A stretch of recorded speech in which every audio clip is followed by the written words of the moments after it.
Okay, so good afternoon, class. Wait lang, i-play natin to.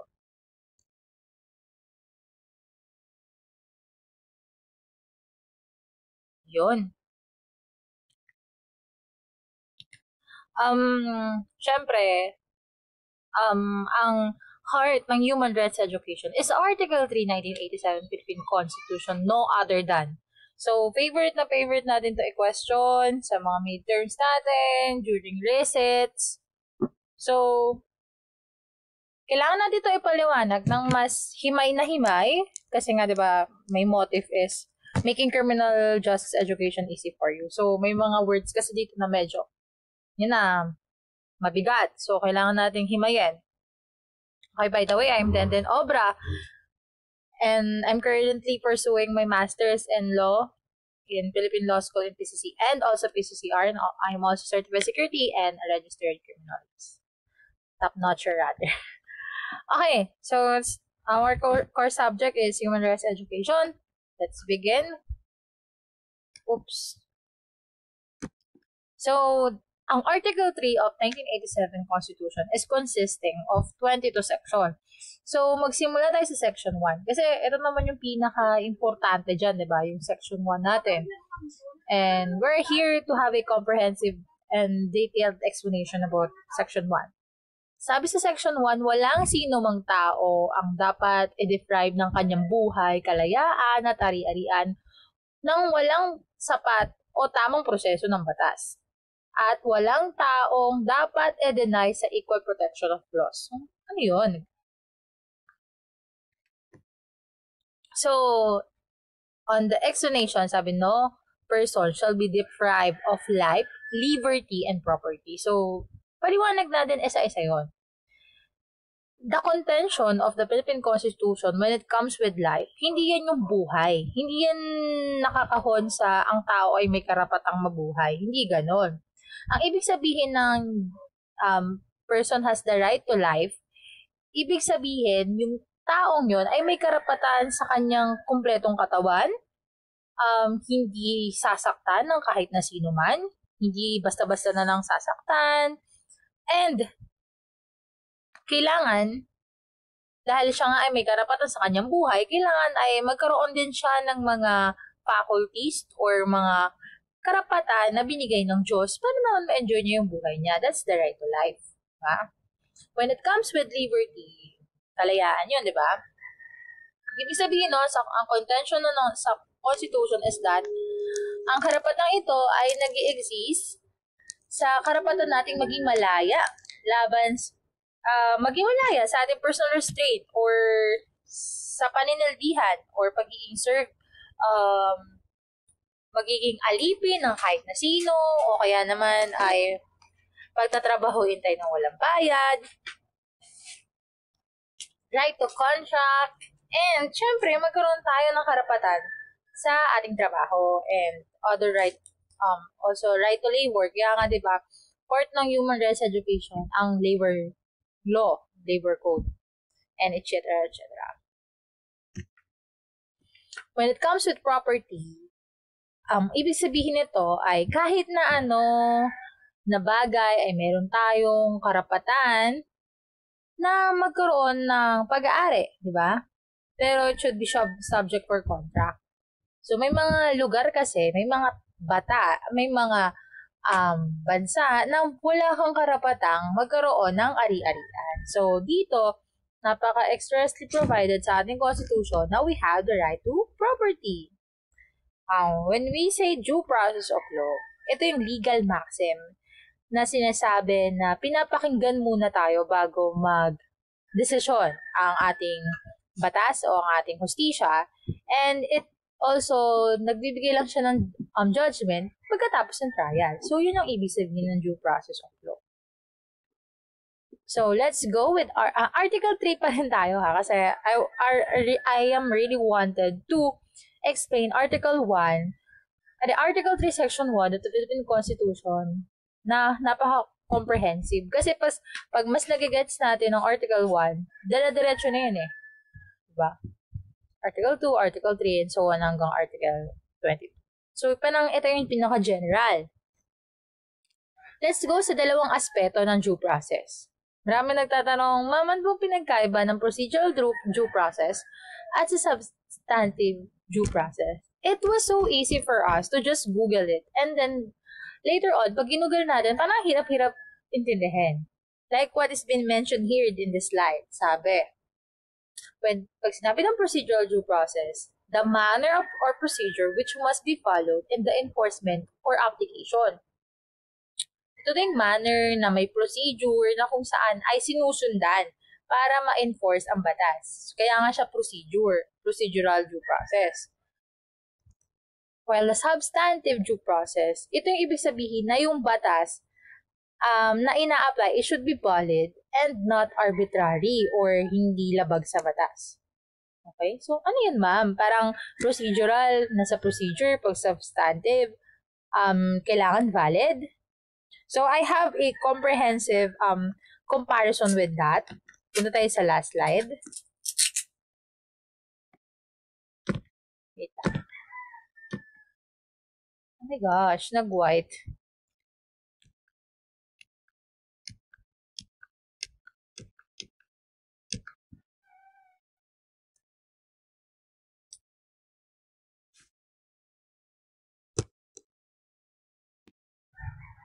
So, sa last slide na lang yun mamaya kasi naghahang siya. So, yeah.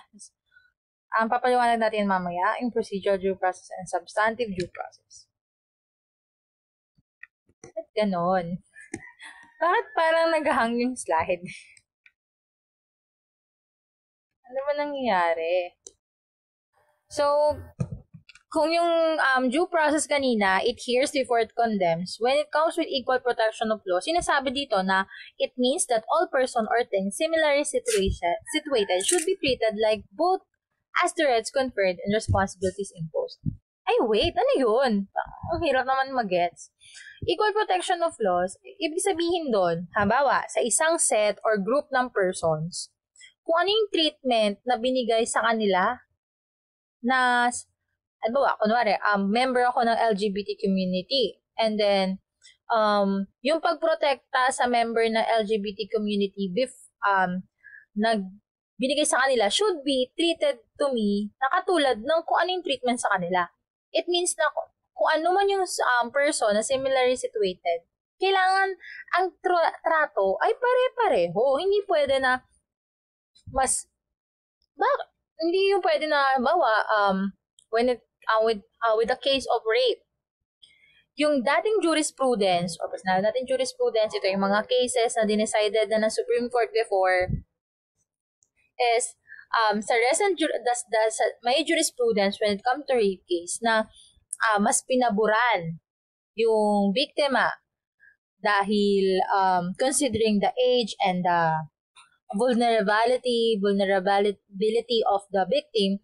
And then nung ako na naman ang naging rape ng victim, kailangan kung ano yung treatment sa mga na rape when it comes to the cases, kailangan ganun din yung i-treat sa akin. Kasi pareho kami ng sitwasyon, we're similarly situated, therefore, we should be treated alike. So, that is equal protection of law. Okay, so, sana mas na-get siya. Kaya nga, di ba, kaya tayo nag-aaral ng mga jurisprudence when it comes to people versus Court of Appeals, people versus Juan de la Cruz, sinasite natin yun. Kasi, yun yung naging desisyon ng korte na alam din natin na papabor sa sitwasyon natin ngayon na same din ang situation din. Okay?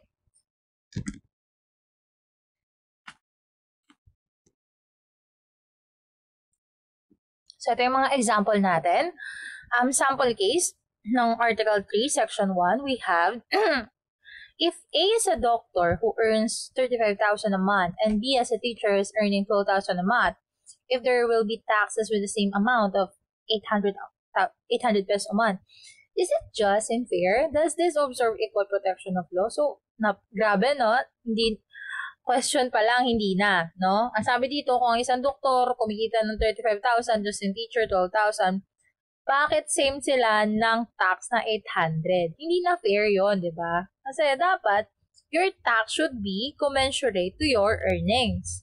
Kung 12 12K lang yung sinasahod mo, tapos ang kaltas mo, 800. Eh di, unfair yun, di ba? So, the answer is no. It is unjust and unfair to impose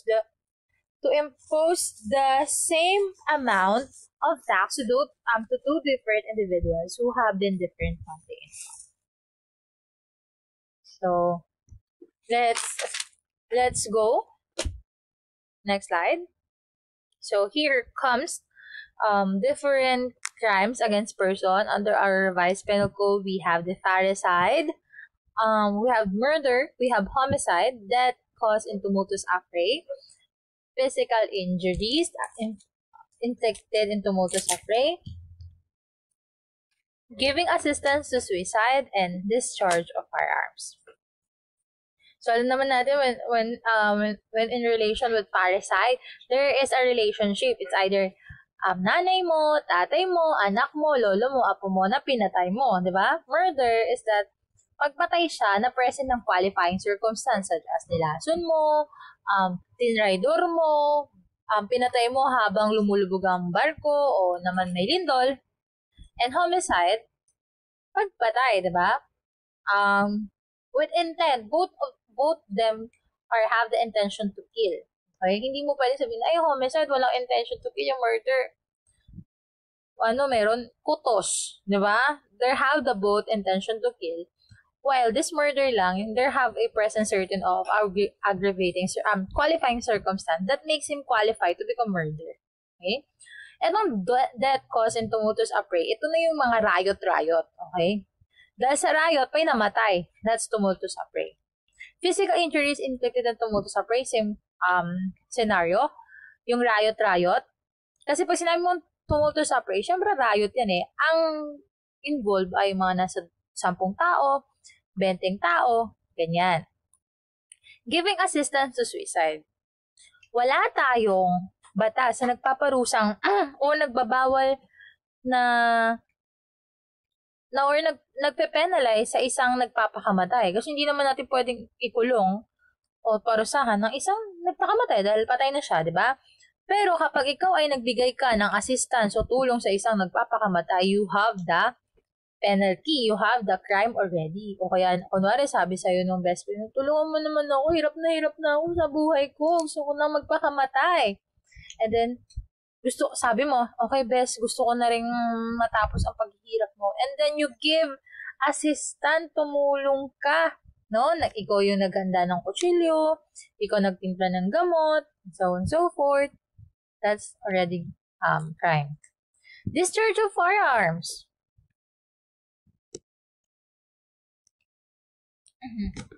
We have another example of crimes against persons. Kaya, di ba, why been citing this? Why been tackling crimes against person? Because we have to go back with Article 3, Section 1, that no person shall be deprived of life, liberty, and property without due process of law. So, walang sino mang tao ang pwedeng mag-deprive ng iyong kalayaan. Kaya yung mga taong gagawa sa'yo ng masama, mananakit sa'yo, papatay sa'yo, ay may parusa. Kaya ito, infanticide and abortion is also crimes against person. Diba? The intentional abortion, the unintentional abortion, abortion practiced by the woman herself or the parents, abortion practiced by physician or midwife, and dispensing of abortives. So, alam ma'am, fetus pa naman yan sila. Bakit naging crimes against person na? Kasi the moment, di ba, civil personality starts when the moment there is a conception. And then, conception happens kapag nagdikit na si sperm cell and si egg cell, then that's already have the civil personality. And, diba, there's a lot of debate about this. But, even though na ikaw ay fetus pa lang sa loob ng sinapupunan ng iyong ina, ay hindi ka pwedeng patayin o saktan. Kaya kung sino man ang gagawa nun sa'yo, even though that you're not already been born in the world, ay makukulong. Okay? Another this is the duel. Ito yung duelo. Usually, duelo is nangyayari to before. Gosh, naghang na naman siya. So, okay, medyo bilisan natin. Daming article to eh. Physical injuries, mutilation, diba? Yung hatiin, serious physical injuries, yung 30 days na,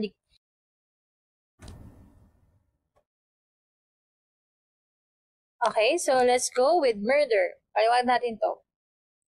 Article 248 ng Revised Penal Code on murder, sinasabi dito, any person who shall kill another shall be guilty of murder and shall be punished by reclusion temporals maximum period to death if committed with any of the following attendant circumstance. So, pagpatay pa rin to. Pero there's a qualifying circumstance. Ano-ano yun, ma'am? Unang-una, kapag pumatay ka with treachery, pananay, traidor, diba? Taking advantage of superior strength, advantage mo na malakas ka, patpatin yung pinatay mo, and then ikaw ay sumo wrestler. With aid of armament, pag sinabi mong aid of armament, 4 kayo na may barel o pinagtulungan yung patayan yung isang tao, that's murder na. Or employing means to weaken the defense of means or person to ensure or afford impunity. Ano yun, ma'am? Nagbigay ka ng kahit na anong means para talagang wala na siyang kalaban-laban sa'yo. Katulad ng sinabuyan mo ng buhangin sa mata. Talagang kahit anong gawin niya, hindi ka niya malalabanan. Okay, ang bago mo siya pinatay, sinaksakan mo siya ng droga. Hindi na talaga siya makakalaban bago mo siya pinatay. That's murder. Or in consideration of price, reward, or money. Okay? Pumatay ka dahil inutusan ka, or may bayad, o kaya may kapalit, that's murder. Let's go with Article 249 of the Revised Penal Code. It's the homicide. Both them have the intention to kill. Remember. Sinasabi sa homicide, any person who not falling within the provisions of Article 246. So, kung ano-ano daw yung mga pagpatay na attendant circumstances na hindi kasama ng murder, tas pumatay ka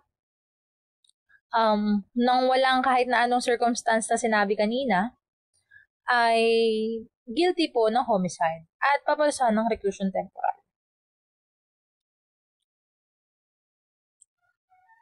Okay, this one. Oh my gosh, why is the screen cut into halves? So, Article 259. Wait lang. Ito na yung sinasabi nating death until in a cause of tumultuous affray. While several persons not composing groups or organized for uncommon purpose, assaulting and attacking each other, reciprocally quarrel. For common purpose or assaulting and attacking each other reciprocally, quarreled and assault each other in confused and tumultuous manner, and in course of affray someone is killed, and it cannot be ascertained who actually killed the deceased, but the person or person who inflicted severe physical injuries can be identified. Such person or person shall be punishable by prison na yun. So, ito nangyayari pag during riot, diba? There's a tumultuous manner, quarreling, assaulting each other, and then nung may namatay, hindi nila alam sino na yung gumawa dahil 10 sila o 20 sila nagre-riot. That's that causing tumultuous affray. Lahat sila damay-damay. So let's go with the next.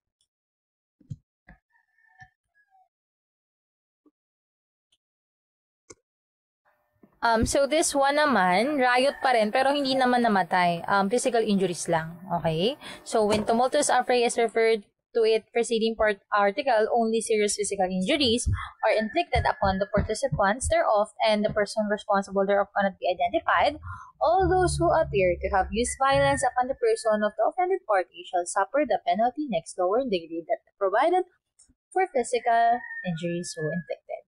So, sabi ko nga, during riot, hindi nagtuturuan na yan eh. So, lahat sila damay, ha? So, alam naman natin, when we say physical injuries, we have 3, the slight, the less serious, and serious. When we say slight, hindi ka nakapasok sa trabaho or you're in hospital for 1 to 9 days. That's slight. Less serious is 9 to 30 days. 10 days to 30 days. And pag more than a month ka na, that's serious physical injury. Next slide. The giving assistance to suicide is under Article 253 of the Revised Penal Code.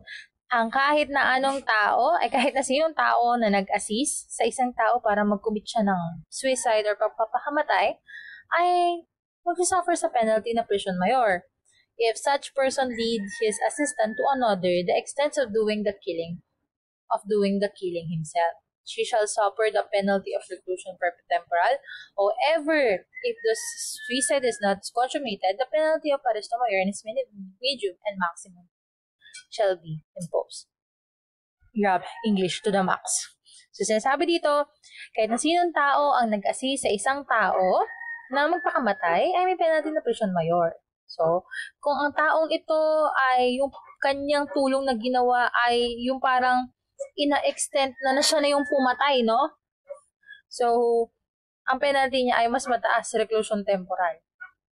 However, kung ang suicide ay hindi naman na-consummate or hindi naman natuloy yung suicide, diba? Or hindi namatay, the penalty of arresto mayor in its medium and maximum period shall be imposed. So, yung mga tendency na parang yung tulong mo, ikaw na yung pumatay mo, tinimpla mo yung, ikaw na yung nag-inject ng lason sa kanya for her or for him to mamatay na. So, yun na yung extent eh. Ikaw na mismo yung pumatay, no? That's the assistance. So, reclusion temporal yun. Article 254, the discharge of firearms. So, kahit sino man tao na bumarel sa kahit na sino, sa firearm, ay magsasuffer ng penalty na prison correctional in its minimum and medium periods. So, sorry, bigla ako napapasigaw. Unless sa facts ng case kung saan ang act ay can be held constitute frustrated or attempted parricide, murder, homicide, or any other crime which higher penalty is prescribed by any articles of code. So, walang sino mang taong pwede na lang barilin ka nang walang karason-rason, di ba? So, that's discharge of firearm. Pero kapag pasok na siya sa parricide, attempted parricide, murder, homicide na siya, there is already the intention to kill na. Okay? Ang pinagkaiba sa discharge firearm, bumaril lang siya without any intention to kill. Itong mga kasong parricide, murder, homicide, intention niya na talagang patayin ka. Okay? So, kung hindi naman siya pasok sa ibang kaso sa revised penal code, that's discharge of firearm under Article 254 of the revised penal code. Very good. Let's go with infanticide under 255 of the revised penal code. So, ang penalty na mabibigay natin for parricide under Article 246, ang penalty pa ng infanticide ay yung penalty na pang-parricide din sa Article 246 at yung pang-murder ay shall be imposed kapag ang person na pinatay mo ay any child na mas mababa pa sa 3 araw na nung pinatay mo. Okay? Less than 3 days of age. So, 24 times 3 is 72, if not mistaken. So, mas mababa pa sa 72 hours. Yung bata, pinatay mo, that's infanticide. And your penalty is under of what the penalty was been given to parricide and murder. So, kung ang crime ay penalized in this article, pero ang gumawa ng pagpatay o pinatay ng kanyang ina mismo, pinatay ng ina ang kanyang anak, dahil ang gusto niya ay matago ang kanyang dishonor. Diba? Bawa, dishonor, I mean, yung kanyang, how do we, in Tagalog? Kunwari, disgrasyada, o kaya naman yung bata produkto ng panggagahasa. Para lang siguro, alam mo na, para matago niya yung kanyang dishonor, yung anak niya, pinatayin niya. So, kapag siya ang pumatay nun, ang penalty niya ay mas mababa, okay? Penalty niya ay prison correctional in its medium and maximum periods. And if the crime be committed for the same purpose by the maternal grandparents or either of them, is prison mayor. Okay, so, bakit mas mababa yung penalty nila? Syempre siya yung mother, di ba?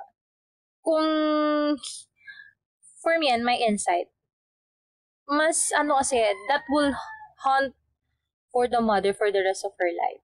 So, kaya mas mababa na yung penalty sa kanya, prison correctional, kasi, ayun dugo niya yun di ba? Mas matindi yung penalty mararamdaman niya kumpara sa kahit na sino man, kasi siya yung ina. Pero kapag ang pumatay naman yung nanay at tatay na nung nanay, that's maternal grandparents, mas mataas lang ng konti, prison mayor. Okay. So, mas mababa pa rin compare per reclusion temporal, di ba? Article 256, even though that you're already or not just a fetus, no one could ever have the right na patayin ka. Kaya ang mga tao or ina napapatay sa'yo by means of intentional abortion, that's 256, ay may kulong. When we say unintentional abortion, hindi sinasadya, di ba? Nadulas, nasuntok. Then, the penalty for prison correction is minimum and medium period shall be imposed upon person who shall cause abortion by violence or but unintentionally. Okay. Bawa, yung lalaki, buntis yung asawa mo, sinuntok mo yung asawa mong buntis. Hindi mo sinasadya, natamaan sa tiyan. Hindi mo sinasadya, pero ginawa mo yung abortion by violence. Then, you will be facing the penalty of prison correctional. Diba? So, Article 258, abortion na practice na ng nanay or ng kanyang parents. Diba? Ininom ng gamot, ano ba, yung mga ininom, di ba, para malaglag ang bata, ang penalty dyan is prison correctional and its medium and maximum period shall be imposed upon a woman who shall practice abortion upon herself or kung meron namang consent ng kanyang magulang. Diba? So, iba yan.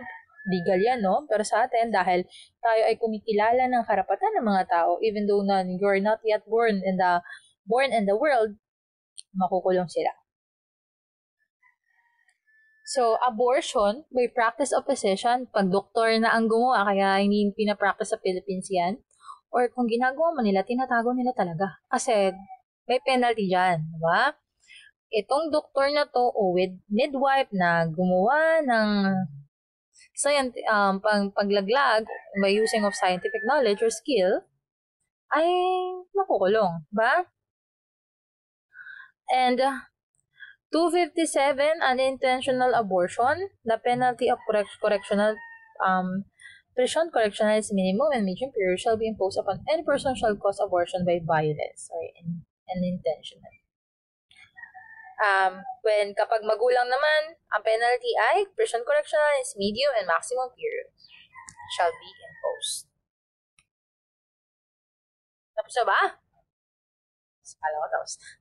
So, yeah, let's go with the sample case. So, yeah, let's go with this. Ang question is, si A ay gusto niyang patayin si B. Nag-isip na siyang patayin si B. So pinosisyon niya ang kanyang sarili sa corner kung saan, sa kanto kung saan laging dumadaan si B. So, nung malalaman na ni A na paraan na si B, dadaan na si B, si A ay nagtago kung saan mapapalapit siya kay B, diba?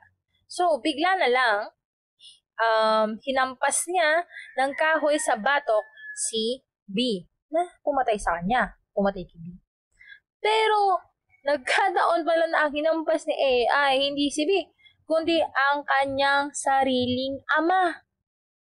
So, anong nakomit na crime ni A? Oh my gosh, no? Bina Shakira siya. Ala, si Papa pala to. So, ang nakomit ni A na crime is parricide. Although that was intended was homicide, A crime was committed different from which was intended. Bakit hindi homicide? Kasi ang pinatayin mo na ay iyong ama. There's already a relationship.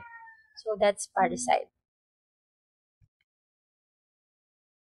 You cannot just say, sorry po, judge, kasi akala ko kasi si B yun eh.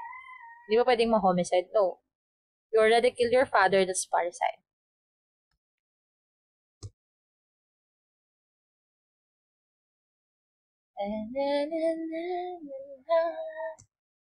Oh my gosh. Wait lang. Sinapunta ako sa ibang case. Wait lang. Alam nyo kasi, ay, liberty na to. Wait lang po.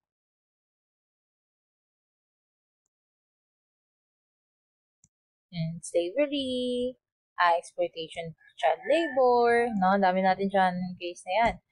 Crimes against property, exemption to criminal charge. Oh my gosh! I've been here for the end. Wait lang. So, ito yung pinagkaiba niyan. So, sample case, say A and B were lovers. They're either girlfriend or mag-asawa. B was willing to marry A, di ba?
So, yeah, let's go with inducing a minor to abandon his home. So, siguro, inaano mo siya, no, na, mas ka dyan sa bahay niyo, sumama ka na sa akin, like that, no? Tana na tayo. The penalty of prison, correctional, and fine not exceeding 700 pesos shall be imposed, ha, sa isang, kahit na sinong tao na ini-induce mo or nagmumungkahi ka sa isang bata na iwan ng kanyang bahay, pamilya, or guardian, or kahit na sinong na entrusted na custody ng batang yun. Okay? Slavery, no? Paging alipin, no? The penalty operation mayor and fine not exceeding 10,000 pesos. Ano kasi tayo eh, yeah, 10 to exploitation of child labor. Kasi alam niyo naman ng mga bata, they don't have the complete rationale to decide what is right and wrong. So, most of the time, they are vulnerable and deprived of their decisions. Kaya, yeah, we have to protect our children. So, exploitation and child labor, no penalty for correctional is minimum to medium periods for fine not exceeding 500 pesos shall be imposed upon anyone who under pretext or reimbursed sing himself of debt incurred by ascendants, guardian, or person entrusted with him or minor shall against latter will retain him in his service. Ito yung mga nag-exploit ka ng bata, no? Para for child labor, like child pornography, o kaya naman, pinagtatrabaho na sa pilitan, that's child, di ba? Yung mga tita-tita na pinagkakatulong yung pamangkin dahil, oh my gosh, yeah, that's exploitation of child labor. Services rendered under compulsion of payment of debt. So, sa mga teleserye, no? Or, it's been, still happening here in reality. Kasi, if we don't know our rights, then that's most likely na hindi natin ma-defend. No? So, we should note today na hindi pwedeng magtatrabaho ka for the payment of debt. Okay? Debt. So, the penalty of arresto mayor and its maximum period of prison, correctional, and its minimum period ay may impose sa mga tao na inuutos at nire-require nila na pambayad utang na yung sa kanilang pinagkakautangan na magtatrabaho sila doon na labag sa kanilang labag sa will ng gustong yung household servant na yun. Di ba nangyari to yung parang ng pamilya sa utang, magpakasal ka na lang sa ganyan. That's same scenario, ha?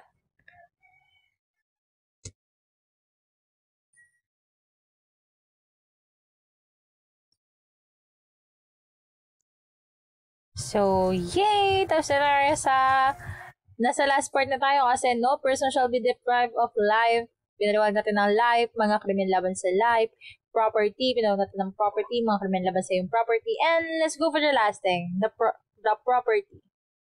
Ay, last na pala ang property and na-discuss natin yung liberty and yung mga crime na labag sa yung liberty. So, let's go with property.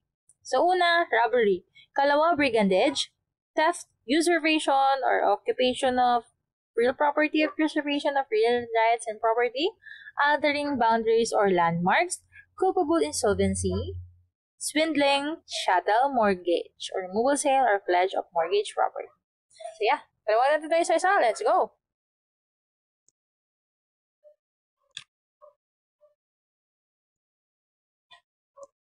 Arsons, yung deliberately pagsunog ng yung property, hindi lang bahay property, sinunog lapis mo, arson yun, no? Malicious mischief, no? Ito yung deliberately na pagsira ng yung property, no? Ito yung pagpatay sa aso mo, that's malicious mischief, diba? Who are the exempted from criminal liability in case or in the crimes against property? So, talaga? May na-exempt pala doon? May na-exempt doon, di ba? When it comes to crimes against property. Asawa mo. Ascendants and descendants or relatives with affinity in the same line. So, they're exempted from criminal liability. Even though nanakawan ka nila, hindi yun pwedeng kasuhan. The widow's spouse with respect to the property which he belonged to their deceased spouse before the same shall have passed in the possession of another.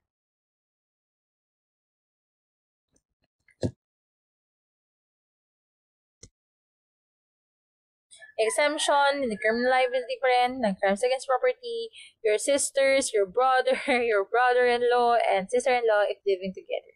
So, yun na, yung brother-in-law nyo, nakasama nyo lang sa isang bahay and then nawala yung gamit nyo, hindi mo pwedeng kasuhan ng theft or criminal liability because same kayo ng tirahan. The exemption established by this article shall not be applicable to strangers participating in the commission of the crime. Pero kapag merong kasama, bawa inside job ang ginawa, pinagnakawan ka ng yung brother-in-law, pero meron siyang accomplice na galing sa labas. And then, kasama siya, di ba? And then, yun ang mapaparusahan, hindi yung brother-in-law. Grabe, no? So, ito na yung pinagsama-sama ng,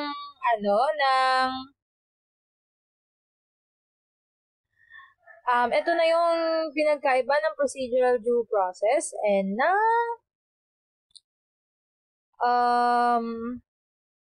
substantive due process. Para mas madali nating maintindihan. Grabe, no?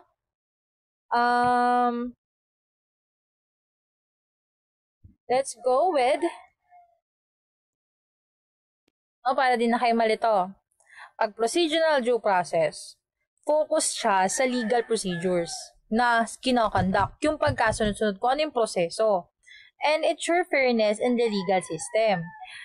Nagbibigay nito ng garantiya sa mga individual na magbigay ng notice, no, na malaman kung ano yung kaso sa'yo, kung admin case yan, kung civil case, merong kopya ng yung mga complaint, affidavit, dahil you have to go with the procedural due process, diba? Yung fair hearing, tamang hearing, pantay na hearing, and magkaroon ka ng oportunidad na i-defend mo yung sarili mo. No, that concerned with the proseso and procedure na pinapalo during legal action. Lagi niyo ilalagay sa brain cells niyo yan. Pag substantive naman siya, ang concern dito ay yung mismong laman ng batas and yung mga action ng gobyerno, no? Ito yung pagpuprotekta sa mga fundamental na o importanteng individual rights katulad ng freedom, privacy, and speech. At nandito rin, ina-assert din dito yung mga certain na karapatan na importante na walang kahit na anong batas ang makakapag-violate dyan regardless kung anumang klaseng proseso. Okay? It acts as a safeguard against laws that could infringe upon those fundamental rights. Substantive, ito yung mga importanteng mga karapatan o batas na walang makakapag-violate regardless man kung ano yung proseso, and procedural and the process. So yan, next video natin, grabe no, Article 3, Section 1 lang to ha. Takal natin yung susunod. Article, Section 2, 3, 4, 5, 6, 7, 8, 9, 10, 11, 12, 13, 14, 15, 16, 17, 18, 19, hanggang 20. So yeah, sana hanggang dito kayo mapanood nyo. Okay, alright. So, we're done already with tapos na tayo sa ating Section 1 ng Article 3. So, dumako na tayo sa Section 2 and hanggang Section 22. Wait lang. So, ito na, no? Tapos na tayo sa Section 1. Let's go with Section 2. So, I've designed my discussion kesa basahin natin ng quote-unquote yung bawat articles, ipapaliwanag natin yung kahalagahan niya isa-isa and we're using jargons and terms na pang-layman para mas maintindihan. Okay, let's go with Section 2.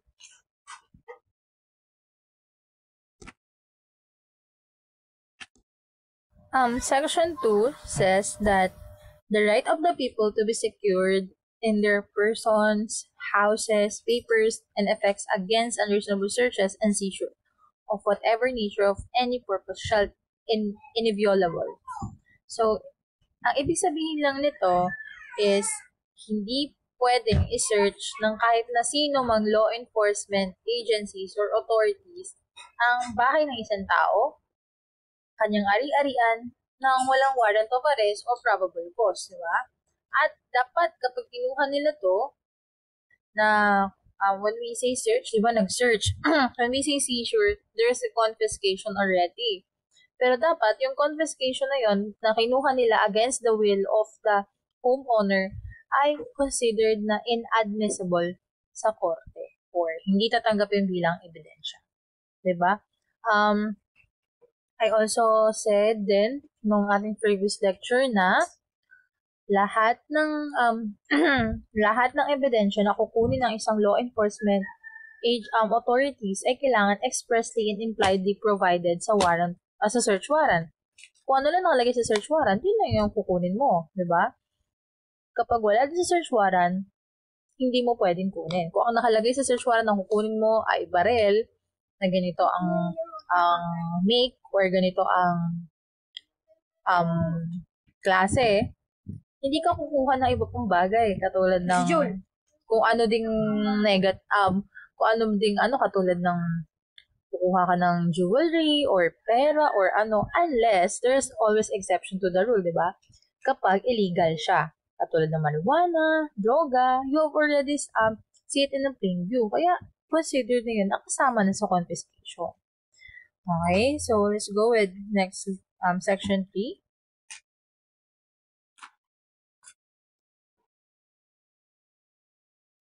Section 3. It talks about the privacy of the communication.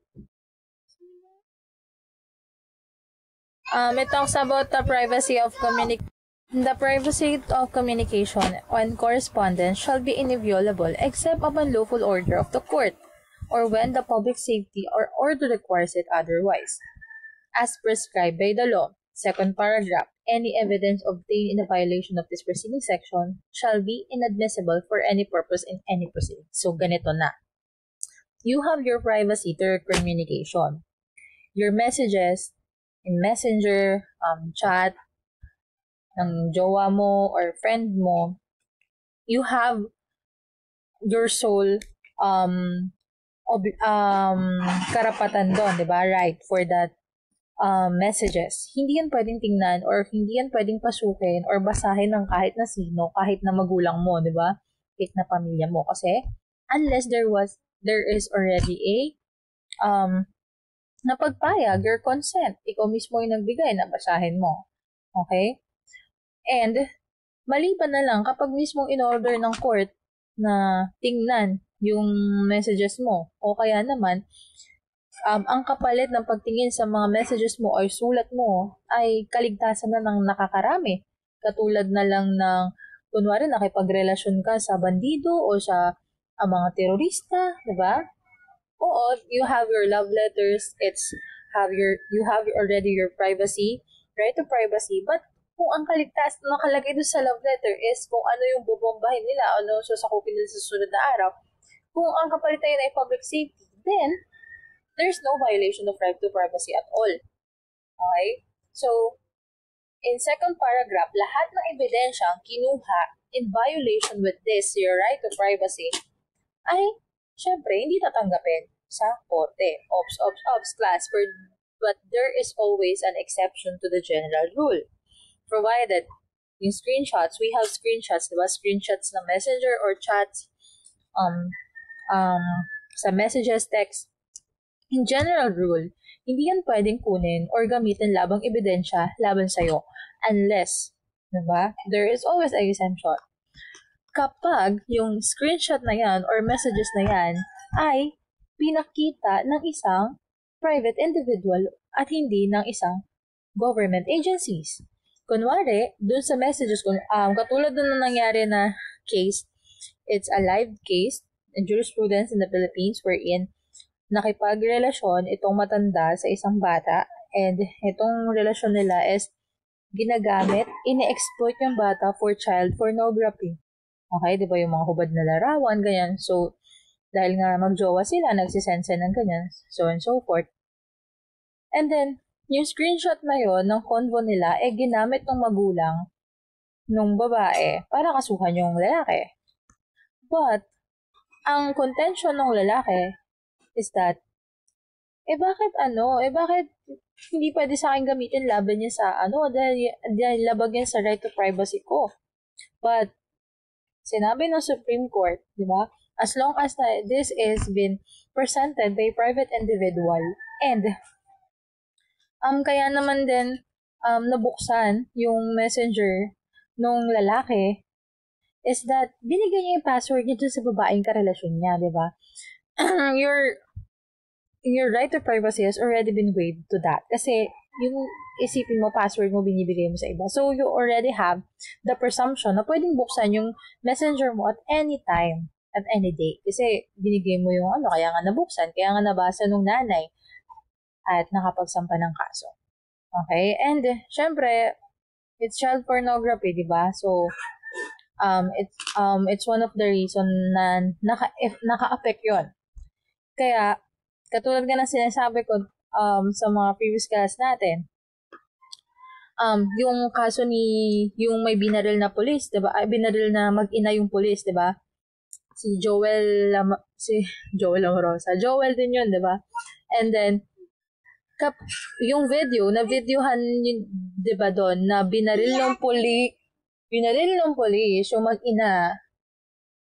Pero, yung video, hindi mo pwedeng gamitin. Yon, as a general rule, hindi mo pwedeng gamitin yon sa korte kasi nga, against the will ng video. Pero, if there is been presented by the private individual, that's the time na pwede yung tanggapin. Diba?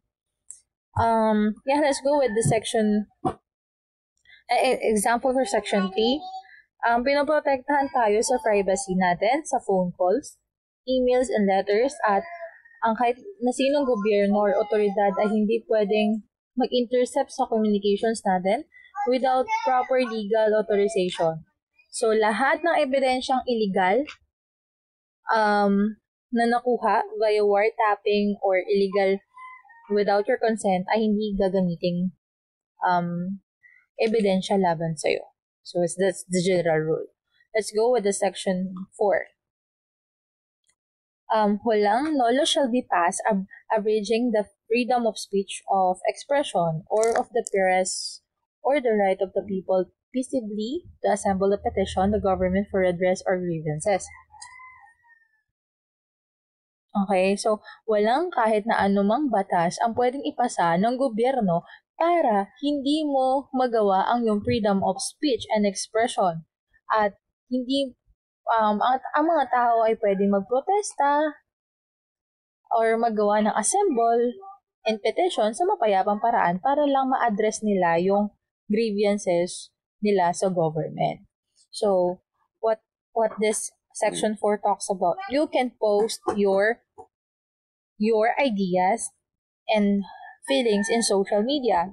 You can post it, what's on your mind, but you have to be you have to take note and you have to note na you have your freedom of speech, although an expression, but it's not absolute. As long as pwede mo i-post, basta hindi ka makakalabag sa karapatan ng ibang tao. Diba? Kung ano yung nararamdaman mo, pwede mong sabihin yung contention mo or yung stand mo sa isang given na situation, pwede mong i-post or i-comment, but as long as you're, wala kang nalalabag na karapatan ng iba, okay? Hindi mo ino-offend yung mga feelings ng nananampalataya, like na nangyari yung ginagawang remix yung ama namin, di ba? Although you have your freedom to expression, but it's not though absolute na papasamain mo yung loob ng mga nananampalataya. Imagine that is the for those Catholics na that is the image of Jesus Christ and you're dressing like one and you're dancing like you're in the disco. So it could fall in other crime under revised penal code, diba? So yon, to ensure that individuals have the right to express their opinions, protest peacefully, and engage in free speech without fear of government censorship or punishment. So, hindi tayo bawal magsabi ng ating hinaing sa gobyerno. Kaya nga, di ba, hindi bawal ang pagpoprotesta as long as you have done it in peaceful manner. Okay, di ba? It's one of your rights in Section 4. Hindi natin pwedeng sabihin, ano ba yan, sir? Ano na lang sila? Protesta na lang sila ng protesta. Wala na sila ibang ginawa. Kundi, it's part of your bill of rights. Diba? Gusto mong pataasin ang sweldo mo. Diba? Yung sweldo ng minimum wage. Dahil ang mahal-mahal na ng bilihin, hindi na nakakabuhay. Diba? Sabi nga nila, ligtas ang mga nananahimik dahil sa mga nagsasalita at tumatayo. Kaya hindi mali ang magprotesta. Okay, let's go with section 5. Let's go section 5. What no law shall be made respecting an establishment of religion or prohibiting the free exercise thereof, the free exercise and enjoyment of religious possession and worship without discrimination or preference shall forever be allowed. No religious test shall be required for the exercise of civil or political rights. Gets nyo yun? So, sinasabi dito na walang batas na papabor sa kahit na anumang grupo or sekta ng relihiyon. Or hindi ka pwedeng pagbawalang i-exercise ang iyong religion. So, ano yun? You have the right to believe and not to believe. Meron kang karapatang maniwala sa relihiyon at meron ka rin karapatang hindi maniwala. We have person, we call it atheist, yung wala silang pinaniniwala ang Diyos, di ba? We have to igalang natin yung mga paniniwala nila because it's under of section 5. Hindi natin sila pwedeng pilitin na bakit hindi ka naniniwala sa Diyos? May Diyos, ganyan. You have the right to not to believe. And kung ba, gusto mong gumawa ng sariling relihiyon dahil sabi mo, hindi ko, naikot ko na lahat ng religion and hindi ko makita yung perfect na religion for me, ay gagawa na lang ako ng iglesia ko, di ba? Iglesia ni Denden Obra, o di ba? Gagawa ka na sarili mong religion and no one would prohibit you for doing that because it's under of your Bill of Rights, Section 5. And another take note, walang religious test na i-required para ma-exercise mo ang civil and political rights. Hindi mo pwedeng gawing requirement ang religion para makapasok ka sa isang school or pumasok ka sa isang trabaho. Ipagbawalan kang magtrabaho dahil ganitong religion mo. Pagbawalan kang exercise ang iyong mga karapatan. So, example nito ay ito yung pumoprotekta sa yung freedom of religion. Inaalaw ang mga taong i-practice ang kanilang pananampalataya na walang interference or kontra galing sa gobyerno. Ini-ensure nito na ang mga individual ay hindi nire-require na paniwalaan ng isang specific religion at mag-participate sa government or civil activities. So, let's go with 6. The liberty of abode.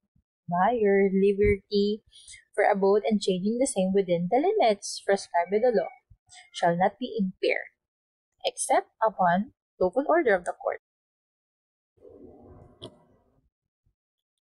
Okay, continue tayo. Neither shall be right to travel be impaired except in the interest of national security, public safety, or public health as may be provided by the law. So, under Section 3, there is 2 right here. If there would be the question is, is the right to travel and liberty to abode the same? Of course, hindi sila pareho, di ba? Kung sinabi natin right to travel, ito yung karapatan mo mag-travel around the globe, kung saan mo mang gusto mag-travel. No, there's no restriction by the government kung saan mo gusto mong pumunta. Ilocos, pumunta ka ng Singapore, pumunta ka sa Japan, pumunta ka sa kung saan-saan. That's your right to travel. When we say liberty of abode, it is your liberty na mamili kung saan mo gustong tumira. Bawa taga Cavite ka at biglang bukas makalawa o gusto mo na palang manirahan sa Pampanga, you can buy property there. You can live there in Pampanga. O kaya bukas makalawa gusto mo na manirahan sa Mindanao and then go for Mindanao. Bili ka ng property doon and then doon ka tumira. Walang restriction, walang batas na magsasabi or walang batas na pwedeng ipasa ang Congress na dapat hindi ka pwedeng lumipat or hanggang 5 beses ka lang dapat ilipat ang tirahan. There's no law na katulad ng gano'n, di ba? Pero, there's an exemption to the general rule here in Section 3. The right to travel and the liberty of abode may be impaired and can be impaired except it can be impaired in the interest of national security, public safety, or public health as may be provided by the law. It's what happened on during COVID-19 pandemic. As a general rule, meron kang kalayaang gumala ng gumala, may kalayaan kang mamili kung saan mo gustong tumira. Pero kapag ang interest na ng national security o kaligtasan na ng lahat, public safety, kaligtasan na ng lahat, seguridad na ng lahat, health, kalusugan na ng lahat, ang nakataya sa paglayas-layas mo at sa paggalagala mo at sa paglipat mo ng tirahan ay pwedeng i-impair ng gobyerno. Katulad nung nagkaroon ng quarantine, hindi tayo pwedeng lumabas. Kasi, magkakaroon nga naman ng pagkalat ng virus. And it's the exception to the Section 6 as the public health ang concern, di ba? Halimbawa, your liberty of abode, ikaw ay nakatira sa Pilipinas, pero naging OFW ka sa China. Tapos, nung sobrang dami na nung nagkasakit, gusto mo nang bumalik sa Pilipinas. Kasi, liberty mong bumalik o liberty mong manirahan ulit sa Pilipinas, doon ka galing. Pero, pwedeng i-hold yung pagpasok mo sa Pilipinas ng gobyerno kasi nga, baka ikaw ay carrier ng COVID.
So, medyo malapit-lapit na tayo matapos, no? Matatapos na natin ang section 22. So, let's go with section 16.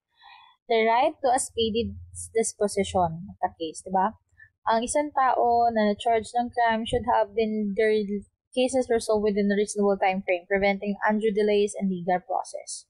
So, meron kang karapatan na mapabilis ang disposition ng case mo. Diba? Kaya nga, diba, in the prosecution level, as the law provided, kailangan ma-settle with 60 days, diba? Pero, because of the reality hits, minsan tumatagal talaga.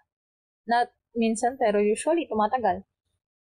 But, as provided by the law, kailangan may karapatan kang mapabilis ang kaso mo. Diba? The disposition of your case. Let's go with section 17, the rights against self-incrimination. So, ito na, diba? A person cannot be enforced to testify against themselves in criminal trial that they have been right to remain silent to avoid self-incrimination. Di ba nga, as the Miranda Doctrine says, number one na sinasabi nyo is, you have the right to remain silent. Anything that you will say will be used to you in a court of law. Totoo naman, di ba? May karapatan ka manahimik. Kasi, at some part, makakapagsalita ka ng mga bagay na laban sa sarili mo. Like, mag-aalibay ka pa. Yung alibay mo, tiklop din dahil magagamit din laban sa'yo. Kaya meron kang karapatang manahimik. And one of the example dyan is si Janet Lapoles, diba? Diba, pagka tinatanong siya during Senate hearing, nakaside yung ulo niya, tapos habang nakaside yung ulo niya, pag tinatanong siya, ano mo sabi mo dito? I invoke my right to self-incrimination. Hindi ko gagawin siya. Tapos parang nanginginig na parang robot. Diba? I invoke my right to self-incrimination.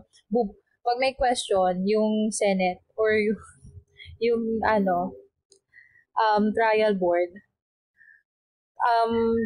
lalapit siya yung ulo niya, ililend niya sa kanyang attorney, tapos bubulong yung attorney niya. Akala mo naman, may sabihin niya, I invoke my right to self-incrimination. Okay, di ba? O kaya naman pag may inaaresto, sasabihin nung inaresto mo, I cannot talk without my lawyer. Dahil ganun. I cannot answer any question without my lawyer. At tatanungin mo, bakit? Ikaw ba ang pumatay? Ganyan. Ba't mo nagawa yan? Ganun. Sorry, I cannot say anything without my lawyer. You can ask my lawyer, talk to my lawyer, yung mga ganyan. So, because of the section 17.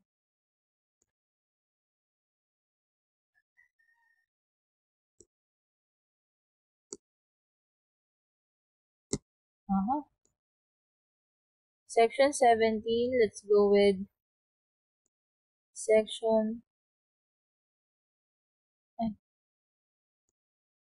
So, section 18. No detention for political beliefs.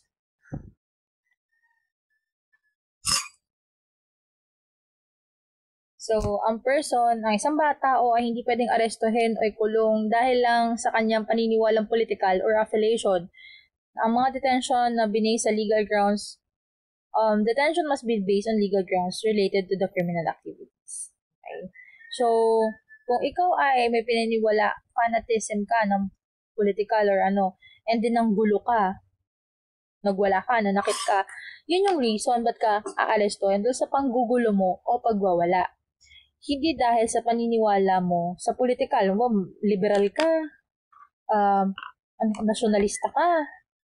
Hindi ka ikukulong dahil liberal ka or nationalista ka. Ikukulong ka dahil gumawa ka ng ibang bagay na kriminal na aktibidad.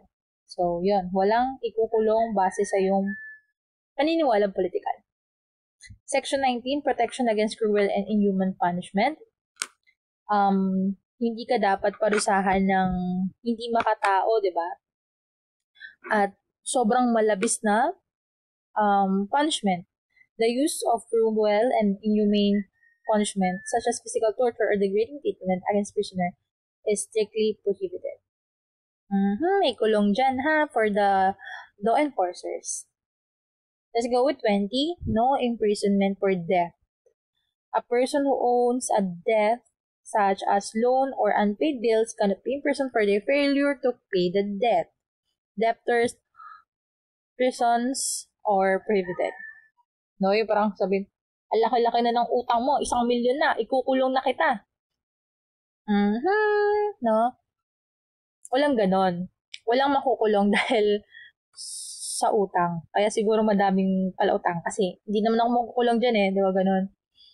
Pero, the court may ask or release a court order provided kapag, depende Pero, kapag meron kasing mga cases wherein 400,000 na yung utang mo and then the court will give a order na itong taong inutangan mo ay pwede niyang halugugin ang bahay mo at kunin lahat ng mga pwedeng pakinabangan sa bahay mo. Pambayad na lang nung pang 400,000.